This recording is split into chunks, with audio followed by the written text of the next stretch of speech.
안녕하세요. 반갑습니다. 예상간호학원부설 요양보호사 교육원입니다. 요양보호사 자격시험에 대비하여 한 번에 합격할 수 있도록 자격시험을 분석하여 요점 정리를 해드리도록 하겠습니다. 이번 시간에는 국가시험에 매번 세 문제가 출제되는 가사 및 일상생활 지원에 대해 강의해드리도록 하겠습니다. 준비되셨나요? 잘 들어요. 출발! 요양보호사 자격시험에 출제되는 문제에 대해서 분석해 드리도록 하겠습니다. 필기 영역은 총 35문제로 자격시험에서는 세부 교과목별로 문제 번호와 출제 문항수가 정해져 있습니다.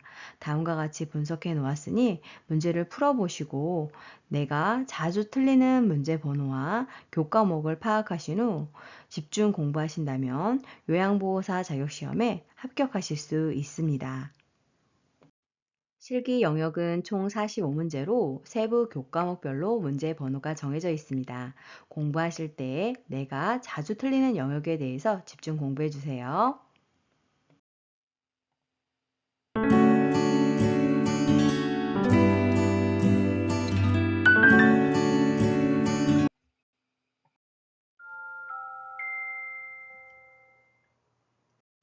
첫 번째로 조리 방법에서 식재료 준비에 대해서 알아보도록 하겠습니다. 이 부분은 36회와 38회 국가고시에 출제가 되었는데요. 중요하니 잘 알아두세요. 첫 번째로 대상자의 질환 및 음식 섭취 능력에 따라서 식재료를 준비해야 합니다. 두 번째로 저장 능력이 저하된 대상자는 부드러운 재료를 선택하고 작은 크기로 잘게 썰어서 준비해야 합니다. 세 번째로 연화 능력이 저하된 대상자는 부드럽게 삼킬 수 있도록 재료를 푹 끓이거나 다지거나 믹서에 갈아서 준비해야 합니다. 네 번째로 한 번에 많이 먹지 못하는 경우 식사와 간식을 통해 소량씩 나누어 섭취할 수 있도록 준비해야 합니다. 두 번째로 조리 방법에 대해서 알아보도록 하겠는데요. 이 부분은 38회 국가고시에 출제가 되었습니다. 노화에 따른 미각의 변화가 나타나는데요. 혀 뒤쪽의 신맛과 쓴맛을 나이가 들수록 잘 감지하게 되고 앞쪽의 단맛과 짠맛을 감지하는 기능은 점차 감소하게 됩니다. 그래서 이러한 점을 고려해서 대상자의 식욕을 돋우고 다양한 식품을 섭취할 수 있도록 조리 방법을 선택해야 하겠습니다. 첫 번째로 볶기에 대해서 알아보겠습니다. 이 부분은 38회 국가고시에 출제가 되었는데요. 볶기는 고온에서 단시간에 조리를 하기 때문에 수용성 성분이 빠져나오지 않아서 적게 나오거나 해서요. 비타민의 파기가 적습니다. 볶는 과정에서 식품의 수분이 빠져나오는 대신 기름이 흡수되기 때문에 풍미가 증가됩니다. 그래서 채소는 살짝 데쳐서 볶으면 기름도 적게 들고 색깔도 선명하게 유지할 수 있습니다. 두 번째로는 삶기입니다. 삶기는 조직을 부드럽게 하고 단백질의 응고, 감칠맛 성분의 증가, 불필요한 지방 및 막 성분을 제거하는 등의 목적이 있고 최대한 수용성 성분의 손실을 막도록 조리할 수 있습니다. 채소는 삶으면 부드러워져서 먹기가 쉽고 육류는 오래 삶으면 부드러워지나 생선은 반대로 오래 삶으면 질기고 딱딱해지기 때문에 오래 삶지 않아야 합니다. 세 번째로 튀기기입니다. 이 부분도 중요한데요. 단시간에 조리를 할 수 있고 영양소의 파괴가 적은 것이 특징입니다. 그런데 노이는 지방질의 소화력이 낮기 때문에 기름기가 적은 조리 방법을 선택하는 것이 바람직합니다. 그리고 무침은 식욕을 돋우기 위해 식초나 소스를 무침을 하게 되면 미각의 변화를 주어서 입맛을 찾는 데 도움을 주게 됩니다. 다섯 번째로 찜입니다.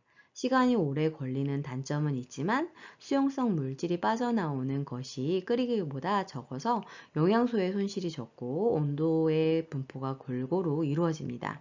찜은 재료를 부드럽게 해서 노인에게 자주 사용되는 조리 방법 중에 하나입니다.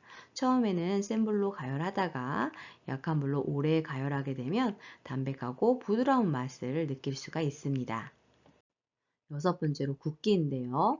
기름이나 물을 사용하지 않고 높은 열로 빠른 시간 내에 조리하기 때문에 수용성 영양소의 손실이 적고 식품 자체의 성분이 용출되지 않기 때문에 식품 고유의 맛을 살릴 수가 있습니다. 오래 구우면 수분이 모두 빠져나가서 딱딱해지기 때문에 적당히 구워야 하겠습니다. 이번에는 노인의 영양 관리와 식사 관리에 대해서 알아보도록 하겠는데요. 영양 관리 시 고려해야 할 노인의 특성에 대해서 알아보겠습니다. 이 부분도 38회 국가고시에 출제가 되었는데요. 세 번째로 치아 손실 및 씻기 장애가 있는 대상자에게는 치아 손실로 음식을 잘 씹지 못하는 경우 식재료를 부드럽게 조리하고 크기를 작게 해서 섭취를 돕고 바삭하거나 아삭한 질감을 활용할 수 있습니다. 네 번째로 감각 기능 저하가 있을 때에는 미각, 후각 등의 기능 저하로 짜게 먹을 수가 있기 때문에 싱겁게 조리하고 대신 다양한 향신료를 사용해서 입맛을 잃지 않게 합니다. 그리고 뜨거울 때 간을 맞추지 않고 표고버섯이나 멸치로 국물을 내는 것이 좋습니다. 자, 그러면 첫 번째로 당뇨병 대상자의 식사 관리에 대해서 살펴보도록 하겠습니다. 이 부분에서는 34회와 38회 국가고시에 두 번 출제가 되었는데요. 중요하니 잘 알아두세요. 당뇨병은 혈당 관리가 제대로 이루어지지 않게 되면 신장이나 눈, 심장 등 전신에 만성적인 합병증을 일으킬 수 있기 때문에 개인에 따라서 약물 관리 및 운동 관리를 해야 하고 이와 함께 올바른 식사 관리가 이루어져야 합니다. 그래서 당뇨병 식사 관리의 기본 목표는 정상에 가까운 정상 혈당을 유지하고 적절한 혈중 지질 농도를 유지, 적정 체중 유지, 합병증 예방 및 지연, 적절한 영양 상태를 유지하는 데 있겠습니다. 다음으로는 당뇨병 대상자의 식사 관리 방법에 대해서 알아보도록 하겠습니다. 이 부분은 34회와 37회 국가고시에 출제가 되었는데요. 중요하니 잘 알아두세요. 첫 번째로 과식하지 않아야 합니다. 당뇨병 노인에게 있어서 식사는 무조건 어떤 음식을 줄이거나 제한해서는 안 되고 또한 지나치게 과식하지 말고 적정 체중을 유지해야 합니다. 두 번째로 단순 당질 섭취를 피하고 복합 당질의 식품을 선택을 해야 하는데요. 탄수화물 식품을 선택할 때에는 천천히 소화 흡수되어서 혈당 조절이 잘 될 수 있는 복합 당질이 많은 식품을 섭취해야 합니다. 그래서 흰밥보다는 잡곡밥을, 과일 주스보다는 생과일이나 생채소가 좋고 조리 시 설탕, 물엿, 케첩 등의 양념은 줄이는 것이 좋습니다. 자, 그래서 당뇨병 대상자 분들은 혈당 지수가 높은 음식보다는 혈당 지수가 낮은 음식을 섭취하는 것이 좋은데요. 이것을 고르라고 하는 것이 문제가 출제가 되고 있습니다. 자, 그러면 혈당 지수라고 하는 것은 무엇일까요? 포도당 100을 기준으로 해서 음식이 혈당을 빠르게 올리는 정도를 알려주는 수치인데 이게 100에 가까우면 혈당 지수가 높은 식품에 해당이 됩니다. 자, 그래서 혈당 지수가 낮은 식품을 보게 되면 현미밥, 바나나, 포도, 오렌지, 딸기, 사과, 배, 양배추, 우유, 미역, 콩 등이 해당되겠습니다. 이 부분을 외워주시면 문제를 풀 수 있겠습니다. 세 번째로 지방 섭취는 줄여야 합니다. 고기류는 눈에 보이는 기름은 떼어내고 닭고기는 껍질을 벗기고 조리해야 합니다. 삼겹살, 갈비, 햄, 참치, 통조림 등은 지방 함량이 높기 때문에 최대한 먹지 않아야 합니다. 기름에 튀기거나 볶는 것을 자주 하지 않고 구이나 찌는 조리법을 이용하는 것이 좋겠습니다. 네 번째로 비타민과 무기질을 충분히 섭취를 해야 하는데요. 그래서 오이, 배추, 상추, 양상추 같은 푸른 채소와 긴 미역, 다시마 등의 해조류, 한천, 버섯, 곤약 등은 충분히 섭취를 해야 합니다. 다섯 번째로 술은 제한을 해야 하고 여섯 번째로 일정한 시간에 식사를 규칙적으로 해야 합니다. 다음으로는 저혈당 대처 방법에 대해서 알아보도록 하겠습니다. 자, 그러면 저혈당 발생 상황은 언제일까요?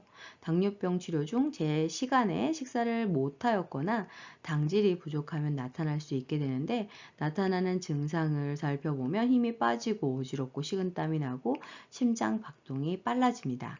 이럴 경우 대처 방법을 살펴보면, 증세가 나타나면 즉시 과일 주스, 그리고 우유 한 컵, 설탕이나 꿀 한두 수저를 섭취하면 저혈당이 해소될 수 있습니다.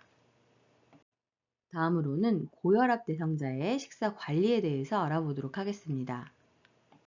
다음으로는 고혈압 대상자의 식사 관리에 대해서 알아보도록 하겠습니다. 이 부분은 35회 국가고시에 출제가 되었는데요. 잘 알아두세요. 첫 번째로 소금 섭취를 줄여야 합니다. 혈압을 조절하기 위해서 젓갈류, 장아찌, 소금에 절인 생선, 햄, 소시지 등을 되도록 적게 섭취를 해야 합니다. 국이나 찌개의 양을 적게 하고 국물은 되도록 적게 섭취하는 것이 좋습니다.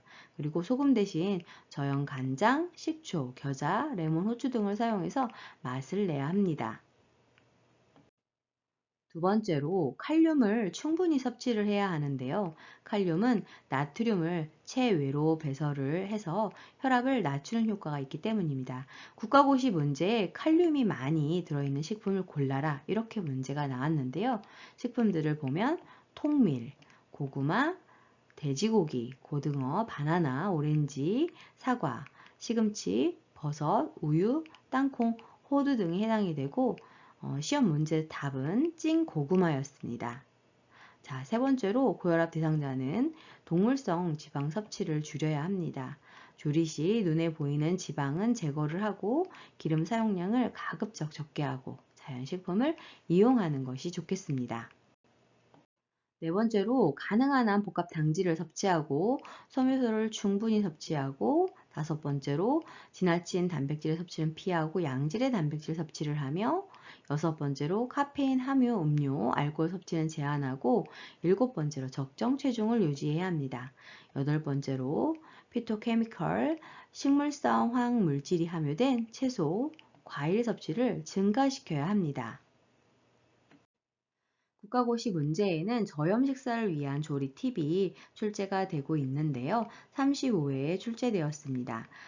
첫 번째로 채소 조리 시 무침 겉절이보다 생으로 먹는 것이 좋고, 식초, 레몬즙, 오렌지즙 등 신맛 소스를 이용하는 것이 좋습니다.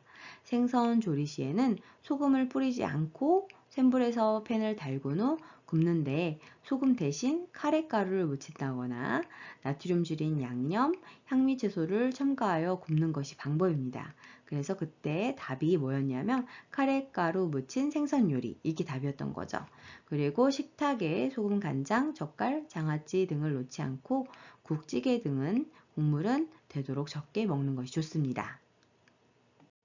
이번에는 식기 장애와 삼킴 장애 대상자의 식사 관리에 대해서 알아보도록 하겠습니다. 식기 장애 관련 문제는 36회와 39회 국가고시에 출제가 되었는데요. 음식을 입에 넣고 윗니나 아랫니를 움직여서 잘게 자르거나 부드럽게 가는데 문제가 생긴 경우를 말하는데, 이것을 다른 말로 저작장애라고 하게 됩니다. 그리고 삼킴 장애는 음식물을 입에서 식도로 통과시켜 삼키는 기능에 문제가 생긴 것으로 뇌졸중 대상자에게 많이 발생을 하게 되는데요. 노화 과정에서도 흔하게 발생을 하게 되고, 삼킴 장애는 연화 장애와 같은 의미로 사용이 되고 있습니다. 첫 번째로 씹고 삼키기 어려운 대상자를 위한 식생활 지침에 대해서 알아보도록 하겠습니다. 고기나 생선, 콩 반찬을 매일 먹어야 합니다. 채소 반찬 및 유제품과 과일을 매일 먹어야 하고, 음식을 부드럽게 조리해서, 그리고 음식을 잘게 잘라서 먹어야 합니다. 바른 자세로 천천히 꼭꼭 씹어서 먹어야 하고, 물은 천천히 조금씩 나누어서 마셔야 합니다. 식사 후에는 양치질을 잘 해야 합니다. 식기 장애와 삼킴 장애 대상자의 식사 관리에서 식사 시 주의사항이 36회, 39회 국가고시에 출제가 되었습니다. 중요하니 잘 알아두세요. 밥을 국이나 물에 말아 먹지 않아야 합니다. 그리고 국수류는 적당한 크기로 잘라서 먹어야 합니다.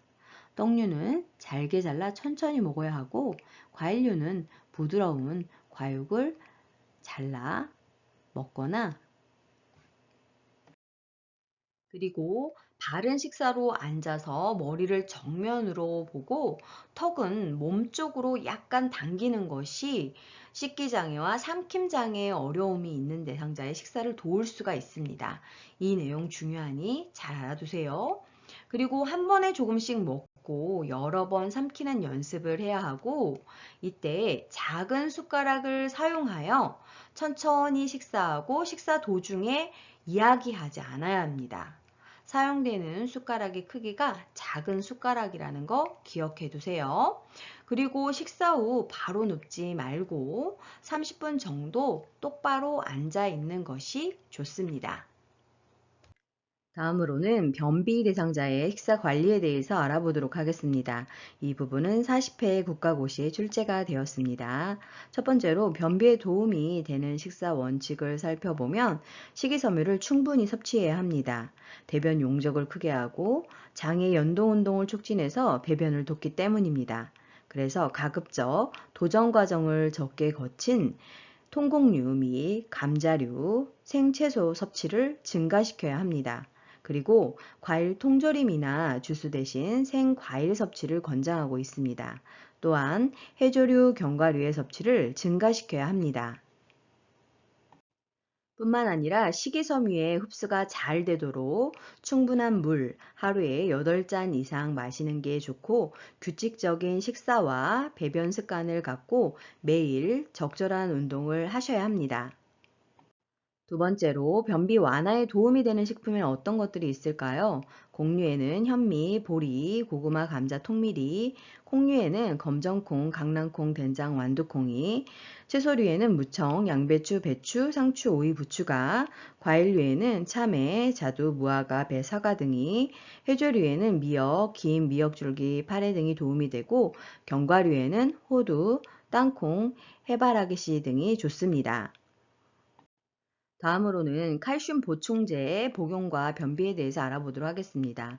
칼슘 보충제를 복용하게 되면 식품으로 같은 양의 칼슘을 섭취할 때보다 변비가 되기 쉬운데요. 그래서 적당량의 식이섬유를 섭취하고 충분한 수분과 함께 복용을 해야 합니다. 우유나 요구르트와 같은 유제품을 함께 먹으면 도움이 됩니다. 다음으로는 식품별 보관 방법에 대해서 알아보도록 하겠습니다. 이 부분은 39회 국가고시에 출제가 되었는데요. 생선과 조개류를 살펴보도록 하겠습니다. 생선은 내장과 머리를 제거한 뒤 흐르는 찬물로 씻어서 소금물에 담근 후 물기를 제거해서 한 끼 먹을 분량씩 싸서 밀폐 봉투에 넣어 냉동 보관을 해야 합니다. 두 번째로 조개류는 바로 사용하지 않을 때에는 물에 담가 두는 것보다 신문지에 싸서 냉동 보관하거나 냉장 보관하는 것이 좋습니다. 조개류는 하루 이상 보관하지 않으며 그 이상 보관하려면 사오자마자 냉동 보관해야 합니다. 이번에는 채소류에 대해서 알아보도록 하겠습니다.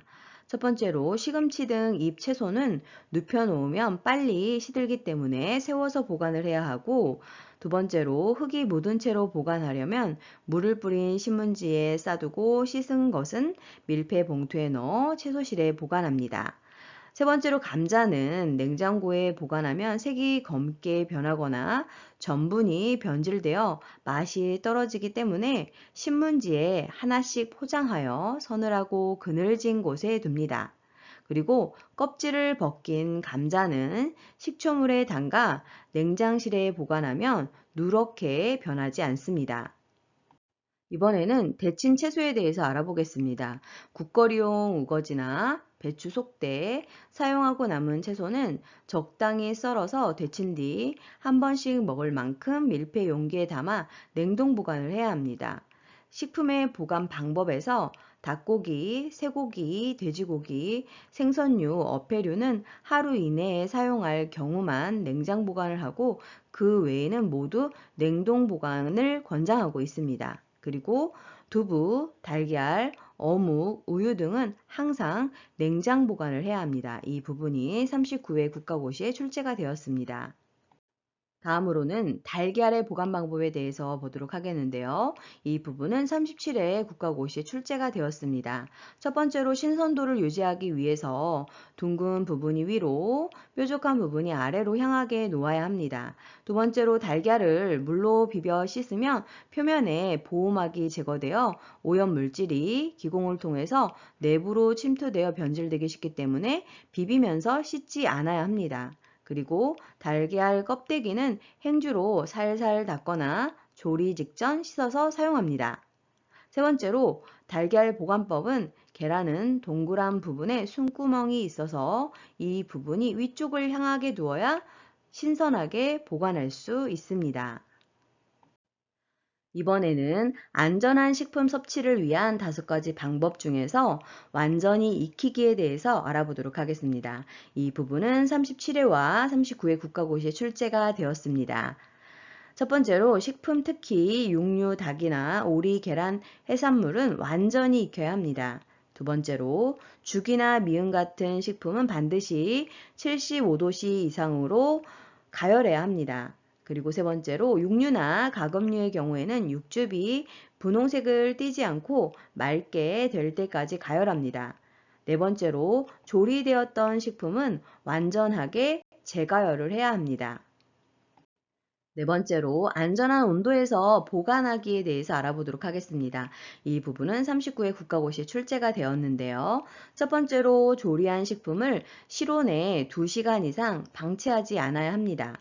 두 번째로 조리한 식품 및 부패하기 쉬운 식품은 즉시 냉장고에 보관합니다. 세 번째로 조리한 식품은 먹기 전에 뜨겁게 데웁니다. 네 번째로 냉장고 안이라도 식품을 장기간 보관하지 않아야 합니다. 다섯 번째로 냉동식품은 실온에서 해동하지 않아야 합니다. 이번에는 식품별 냉장고의 보관 위치에 대해서 알아보도록 하겠습니다. 냉장식품 보관 기간을 살펴보면 조리된 식품 반찬과 국은 3에서 5일 이내, 육류 2에서 3일, 생선은 1에서 2일 보관 가능합니다.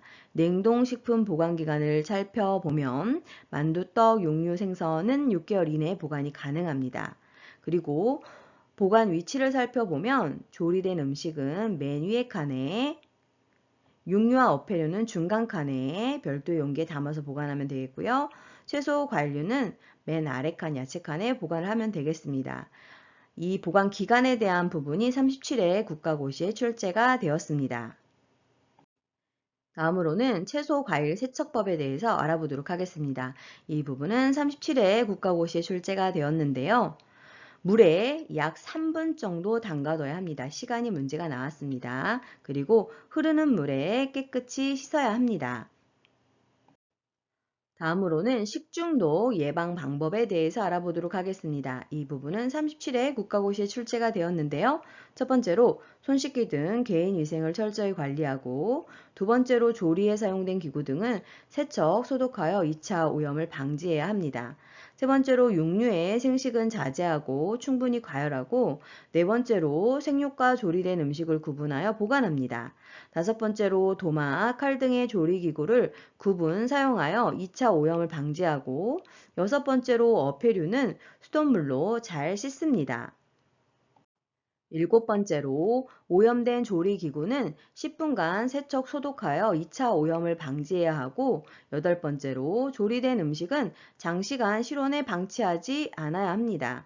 그리고 아홉 번째로 음식물이 남지 않도록 적당량만 조리하고, 열 번째로 살균이 안 된 우유는 마시지 않아야 합니다. 11번째로 고기 생선류는 충분히 가열 조리합니다. 이번에는 식기 및 주방의 위생 관리에 대해서 알아보도록 하겠습니다. 위생관리 방법에서 38회와 40회 국가고시에 출제가 되었는데요. 첫 번째로 싱크대 배수구를 보면 조리 후 찌꺼기 거름망을 비우고 주방용 세정제와 솔로 닦아줍니다. 그리고 두 번째로 소다와 식초를 배수구에 부어 놓으면 악취가 사라지게 됩니다. 두 번째로 찬장 또는 싱크대를 살펴볼까요? 습기가 많은 주방은 여름철에 조금만 소홀히 해도 식중독균의 번식이 활발해지기 때문에 싱크대는 자주 건조하는 것이 좋습니다. 그리고 냄새나 곰팡이가 발생한 경우에는 희석한 알코올로 닦아주고 세척 후에는 곰팡이가 선반 사이에 끼지 않도록 선반을 완전히 말려줘야 합니다. 그리고 찬장을 자주 환기합니다. 자, 냉장실 알아볼까요? 첫 번째로 채소 박스나 선반 등은 주방용 세정제로 닦고 소다나 식초를 따뜻한 물에 타서 닦아냅니다. 두 번째로 고무 패킹은 헌 칫솔에 세제를 묻혀 꼼꼼히 닦은 후 더운 물로 한 번 더 닦아내고 알코올을 솜에 묻혀 닦습니다. 세 번째로 소독용 알코올이나 맥주를 헝겊에 묻혀 닦아주면 더러움과 악취도 없어집니다.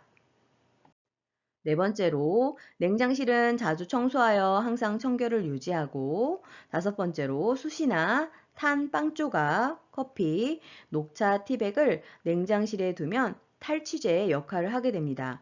탈취제 역할을 하는 것을 고르라고 하는 것이 세 번 출제가 되었습니다. 자, 이번에는 수세미와 행주 위생관리 방법 알아볼까요? 이 부분은 38회와 40회 국가고시에 출제가 되었습니다.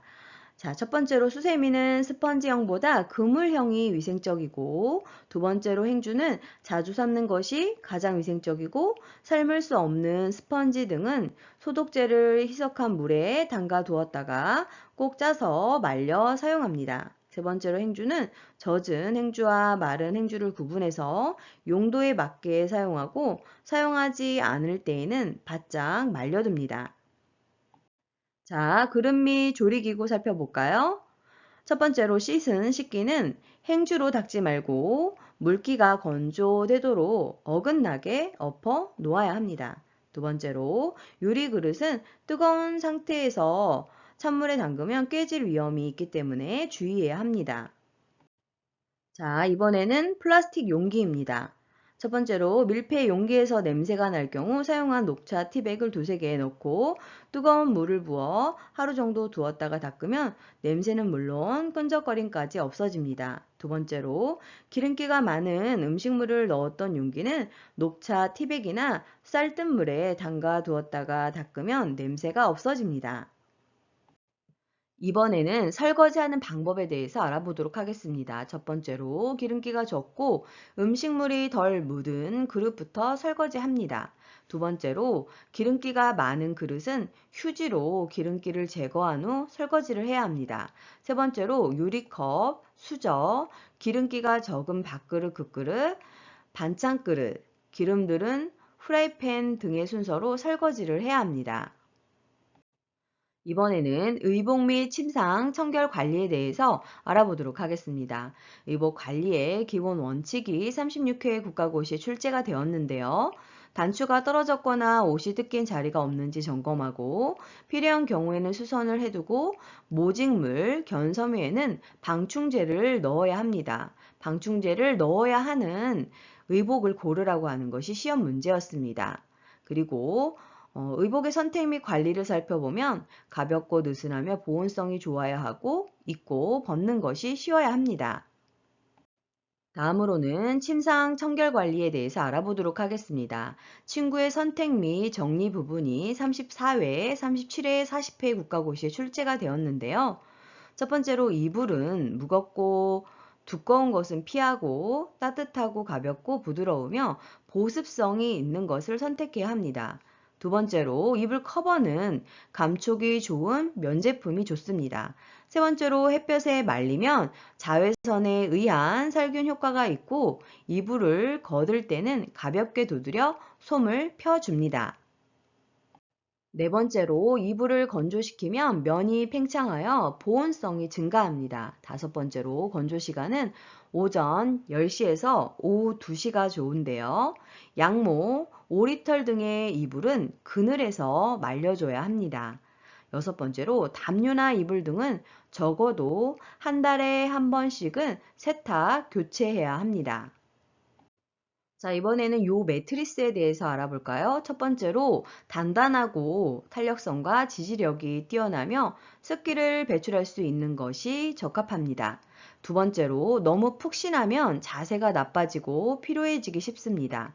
세 번째로 땀이 흘려 눅눅해지거나 전기장판 등으로 인해서 따뜻한 온도가 직접적으로 닿아서 각종 유해한 세균이나 집 진들기가 발생하기 쉽기 때문에 최소한 한 달에 한 번씩은 말려줘야 합니다.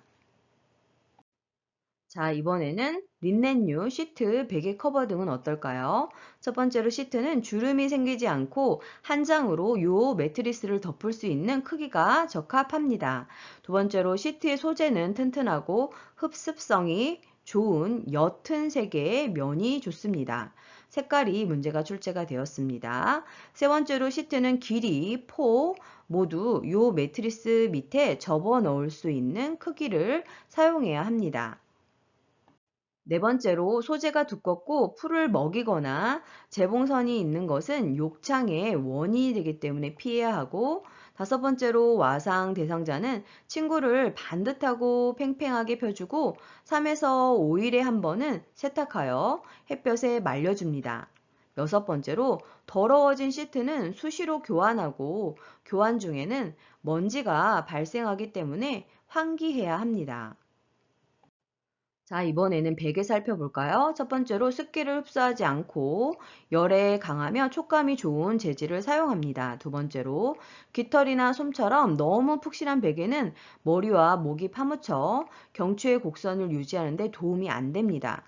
그렇다고 목침이나 돌처럼 딱딱한 베개는 목 근육과 골격에 무리를 주고 혈액순환에 방해가 되기 때문에 적당한 형태를 유지가 되는 베개를 선택해야 합니다. 세 번째로 메밀 껍질이나 식물의 종자로 만들어진 베개가 좋습니다. 네 번째로 베개는 두세 개 정도를 준비하면 머리 외에도 체위 변경 시 신체를 지지하는 데 이용할 수 있습니다. 다섯 번째로 베개는 척추와 머리가 수평이 되는 높이가 좋고 폭은 어깨 폭의 20에서 30cm를 더하고 딱딱함 정도는 기호에 따라 조정하면 되겠습니다. 여섯 번째로 감염 대상자는 모포와 베개를 커버를 씌워 커버만 매일 교환을 하면 되겠습니다. 자, 다음으로는 세탁 방법에 대해서 알아보도록 하겠습니다. 분리기는 제품의 오염이 심한 경우는 분해 효소와 바이오 세정 성분이 들어있는 세제나 고형 비누로 가볍게 문지른 후 불려줍니다. 두 번째로 애벌 빨래는 39회 국가고시에 출제가 되었는데요. 본 세탁 전에 오염 물질을 어느 정도 미리 세탁하는 애벌 세탁 코스로 본 세탁만 하는 것보다 더 깨끗하게 세탁을 할 수 있습니다. 심하게 오염된 빨래나 와이셔츠 소매 및 목 부분에 찌든 때 등 오염 부분에 가루 세제와 얼룩 제거제를 묻혀서 살살 비벼줍니다. 자, 그러면 구체적으로 애벌 빨래하는 방법에 대해서 알아볼까요? 첫 번째로 얼룩이 묻었을 때 비비는 것은 좋지 않습니다. 잘못 비비면 오히려 얼룩의 범위를 넓게 퍼지게 하고 옷감의 손상을 일으킬 수 있기 때문입니다. 두 번째로 얼룩이 생긴 즉시 빨리 처리하는 것이 좋습니다. 이때 옷감이 상하지 않는지 다른 결과가 생기지 않는지 주의해야 합니다. 세 번째로 간단한 방법으로 얼룩을 빼보고 안 되면 마지막 수단으로 약품을 사용합니다.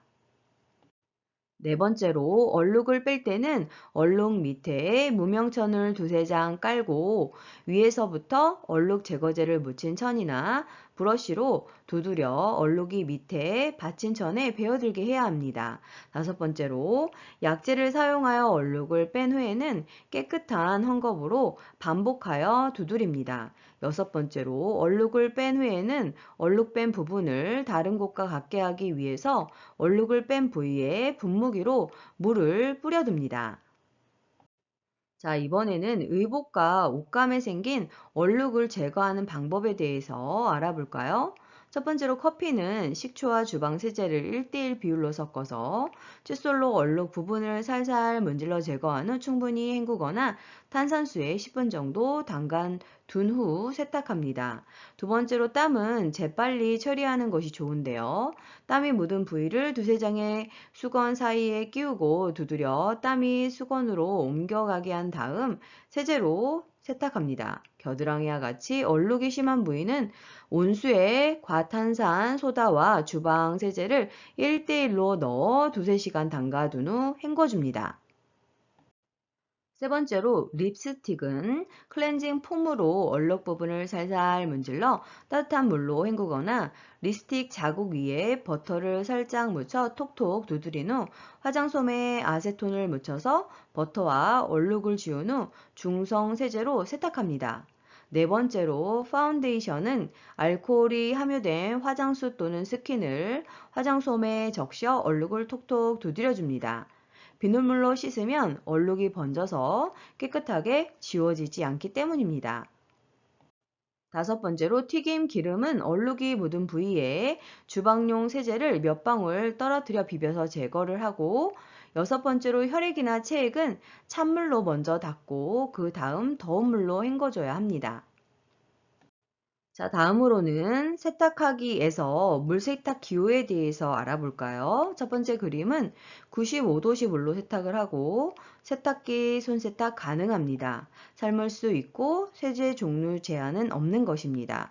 두 번째 그림은 40도씨 물로 세탁하며 세탁기로 약하게 세탁을 하고 또는 약하게 손세탁 가능합니다. 역시나 세제 종류의 제한은 없습니다.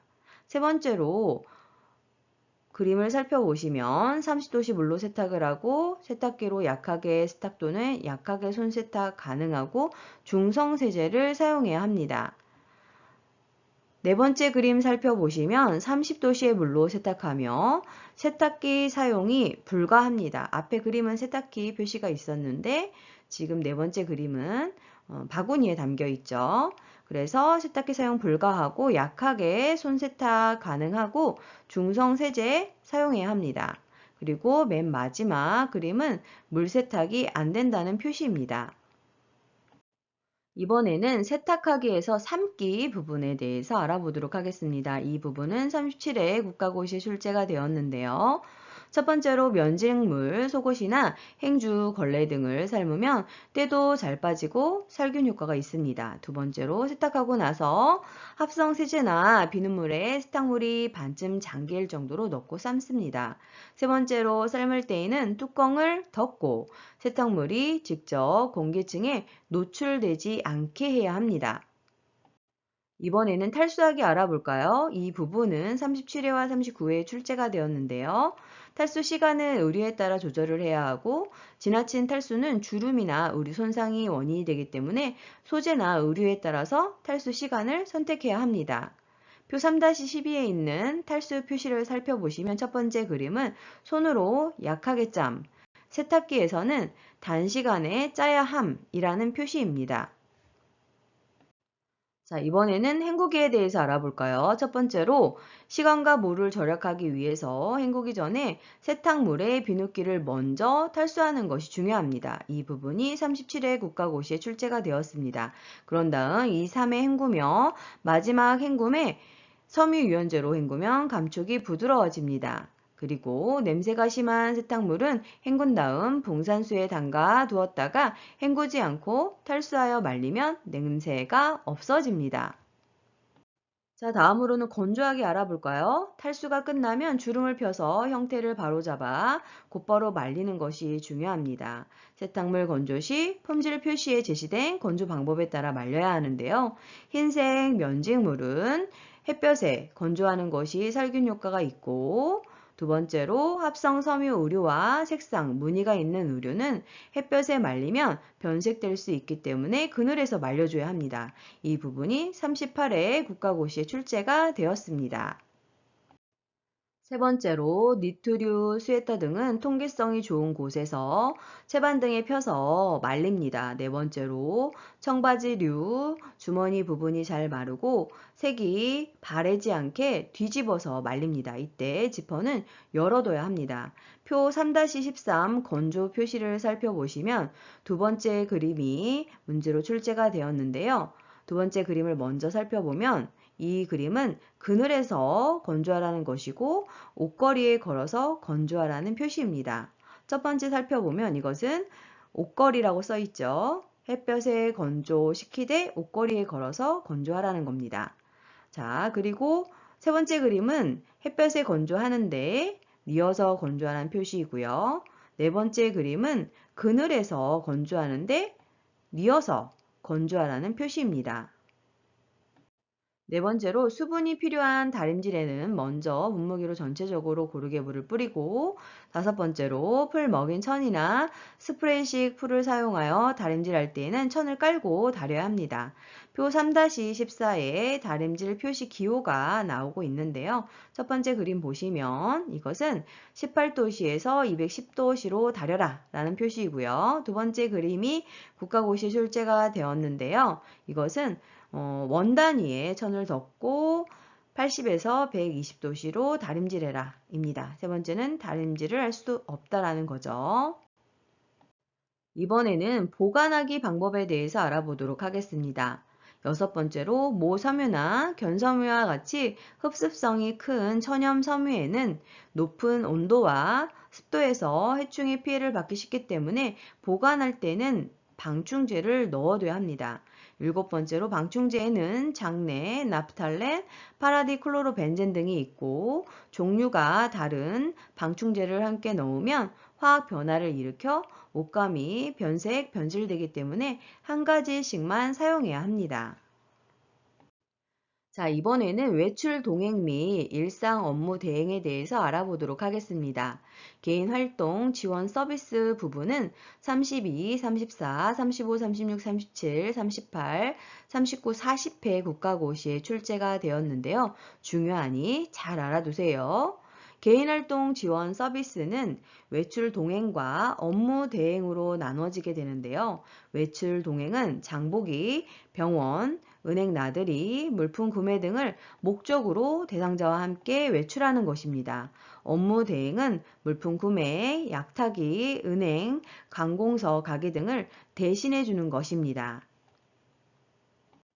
자, 그러면 외출 동행 시의 기본 원칙에 대해서 알아볼까요? 이 부분도 시험 문제에 많이 출제가 되었으니 잘 알아두세요. 첫 번째로 대상자의 욕구를 확인하여 사전에 외출 계획을 세웁니다. 두 번째로 외출 시 목적지에 대한 정보를 충분히 파악하여 필요한 사항 및 준비물 등을 사전에 점검합니다. 세 번째로 대상자의 건강 상태를 고려하여 계획을 조정하고 외출 후에는 대상자의 만족 정도를 확인해야 합니다. 네 번째로 대상자의 건강 상태 및 주변 상황을 고려하여 대상자 및 가족의 지나친 요구는 시설장 및 관리 책임자에게 보고하여 조절합니다. 다섯 번째로 대상자의 개인 물품이 분실되지 않도록 유의합니다. 여섯 번째로 대상자의 안전에 각별히 유의합니다. 다음으로는 외출 동행하는 방법에 대해서 알아보도록 하겠습니다. 동행 전에는 첫 번째로 대상자의 외출 목적을 파악하고 상황에 맞게 외출 준비를 도와야 합니다. 두 번째로 외출 장소를 정확하게 파악하고 교통정보 및 교통수단을 숙지합니다.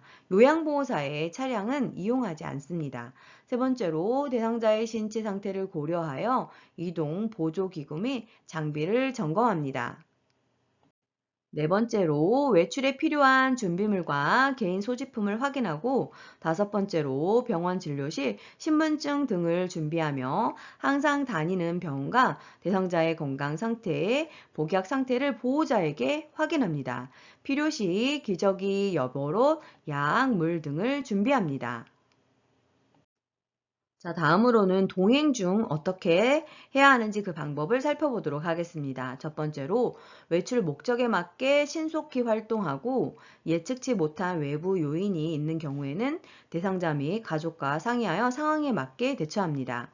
두 번째로 도보시 보폭을 작게 계단을 오를 때에는 몇 걸음에 한 번씩 혹은 걸음마다 두 다리를 한 곳에 모아시면서 천천히 이동합니다. 세 번째로 차량을 이용할 때는 대상자의 몸을 요양보호사와 밀착시켜 안전하게 오르내리게 하고 승차를 지원하되 무릎과 허리에 부담이 가지 않게 해야 합니다.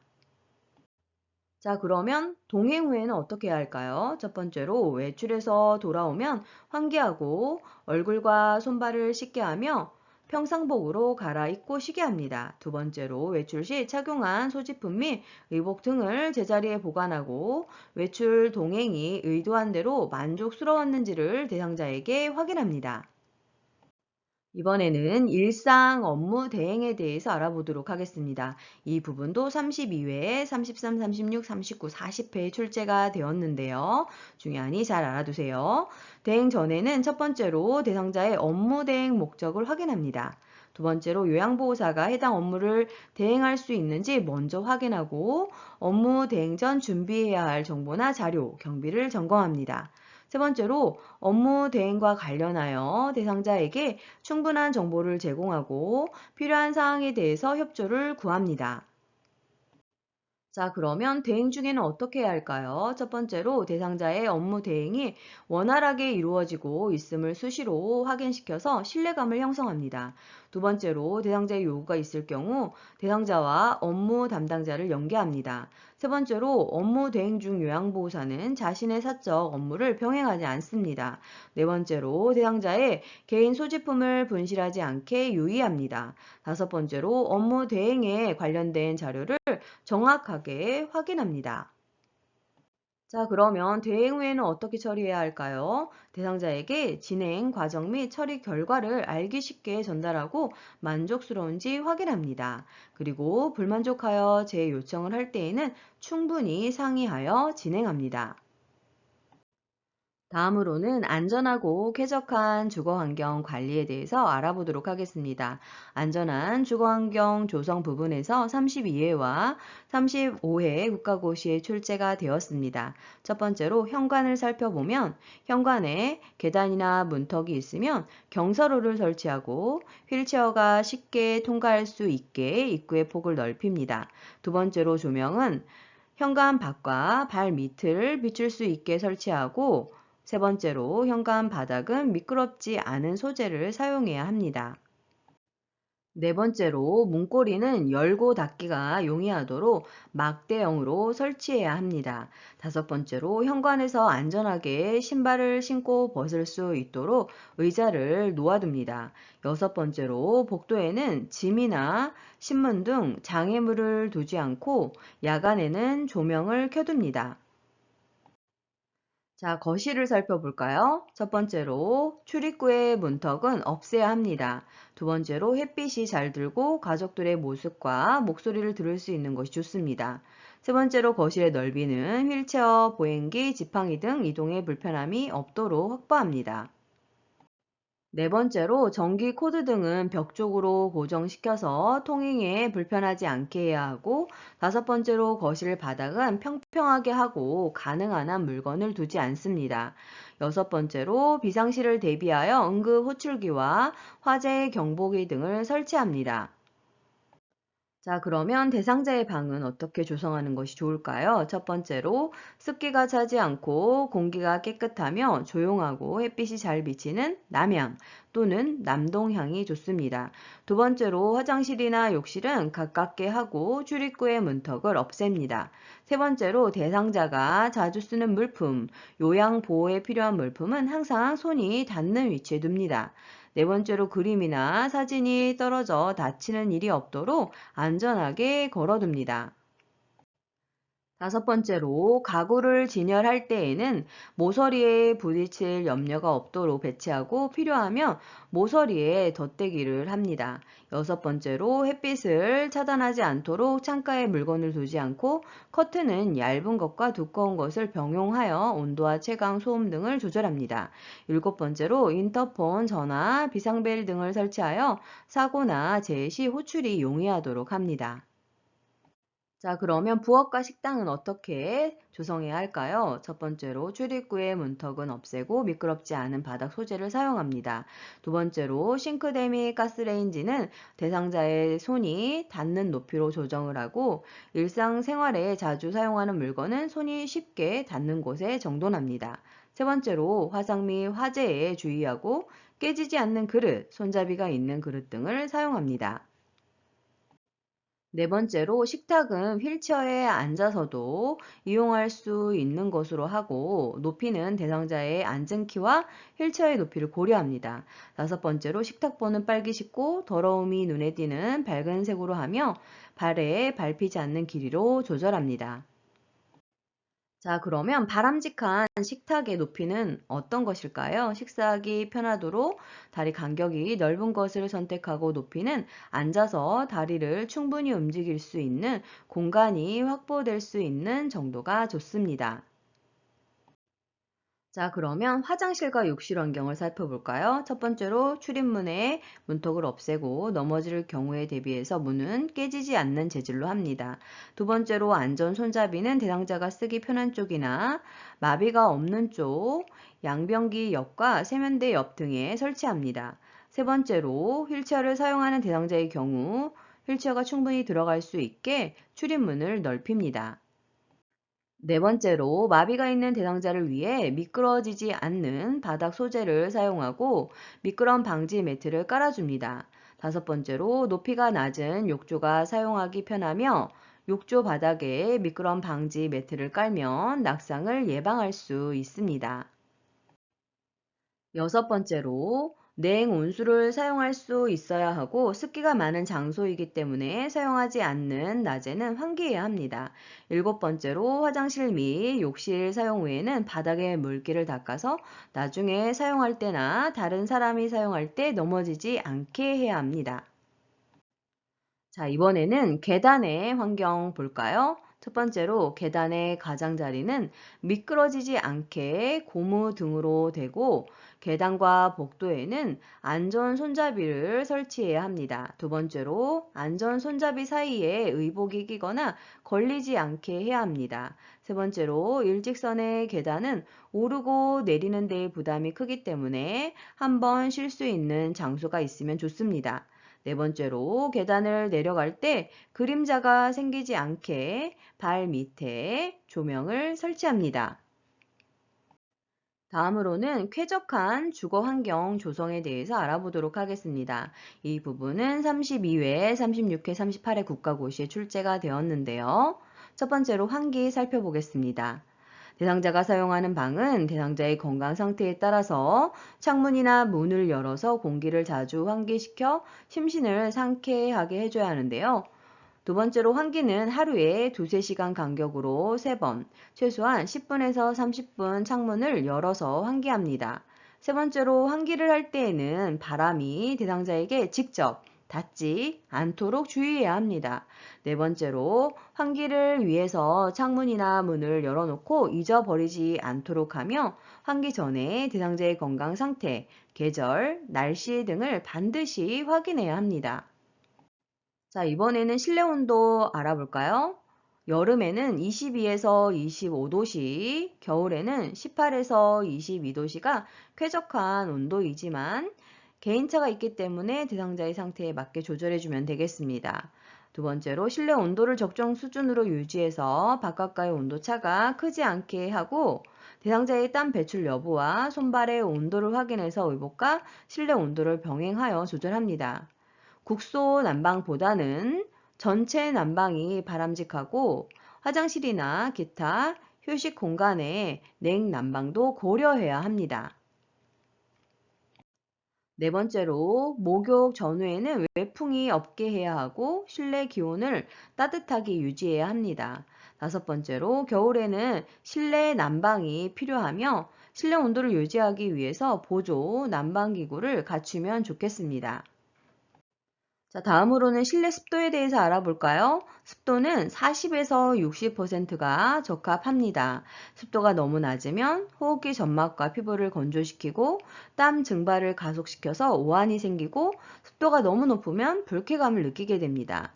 두 번째로 습도를 조절하기 위해서 적정 온도로 설정을 하고 습기가 많은 곳에서는 환풍기를 작동할 수 있습니다. 여름에는 제습기를, 겨울에는 가습기를 사용해야 합니다. 다음으로는 채광에 대해서 알아보도록 하겠습니다. 자연 채광은 밝고 습도가 낮으며 자외선에 의한 살균 효과가 있어서 신진대사를 좋게 하는데요. 채광에 의한 직사 광선이 눈에 닿으면 각막의 장애를 초래하는 경우도 있기 때문에 커튼이나 발, 블라인드 등을 사용해야 합니다. 자, 다음으로는 조명에 대해서 알아볼까요? 이 부분은 32, 35, 36개 국가고시에 출제가 되었습니다. 첫 번째로 조명이 공간 전체로 고루 퍼지도록 용도에 맞는 조명 등을 설치해야 합니다. 두 번째로 계단 높이를 잘 볼 수 있도록 천장에 조명을 설치하고 이동 시 발의 움직임을 볼 수 있게 무릎 아래쪽에 보조 등을 달면 안전사고 예방에 도움이 됩니다. 세 번째로 배설물 등을 치울 때는 간접 조명보다는 배설물 확인이 쉬운 직접 조명으로 전체를 환하게 합니다. 네 번째로 노인주택에서는 싱크대뿐 아니라 신발장 등 각종 가구에 문을 여닫을 때 작동하는 전멸 등을 다는 것이 좋습니다. 다섯 번째로 야간에는 화장실, 계단, 복도 등 넘어질 위험이 있는 장소에는 조명을 켜둡니다. 이번에는 청결한 주거 환경 조성에서 청소하기에 대해서 알아보겠습니다. 이 부분은 38회 국가고시에 출제가 되었는데요. 첫 번째로 침실은 노인이 호흡기의 면역 기능이 저하되어 있기 때문에 실내 청소를 할 때에는 진공 청소기나 젖은 걸레로 먼지를 제거해야 합니다. 그래서 먼지 제거하는 방법이 문제로 나오고 있죠. 그리고 두 번째로 쓰레기가 많은 경우 빗자루에 물을 묻혀 조심스럽게 쓸거나 유리창 청소기의 고무로 밀어낸 후 걸레로 닦아냅니다. 세 번째로 침상 시트나 침구는 특별한 경우를 제외하고는 아침에 정리하고 낮에는 활동할 수 있는 환경을 만들어줘야 합니다. 네 번째로 와상 노인의 침상은 습기가 차고 눅눅해지기 쉬워서 오염될 가능성이 크기 때문에 특히 청결에 유의를 합니다. 다섯 번째로 가족이나 대상자에게 동의를 구한 후 창문이나 문을 열어서 자주 환기시켜 줍니다. 다음으로는 화장실에 대해서 알아볼까요? 첫 번째로 습기가 많은 장소이기 때문에 사용하지 않는 낮 시간은 충분히 환기를 시킵니다. 두 번째로 바닥은 물때나 미생물이 발생하기 쉽고 미끄러우며 일주일에 한 번 이상 소독제와 소를 이용하여 닦아줘야 합니다. 세 번째로 양변기에 물때가 낄 수 있는데요. 이때에는 솔에 식초를 묻혀서 변기 안쪽을 닦아줍니다. 다음은 쓰레기 관리 알아보도록 하겠습니다. 쓰레기는 분리배출 후 정리를 해야 하고 쓰레기통은 비올 때마다 물로 씻어서 잘 건조시키고 냄새가 나는 경우에는 식초를 수세미에 살짝 묻혀서 닦아낸 후 물로 헹궈줍니다. 이 부분이 38회 국가고시에 출제가 되었습니다.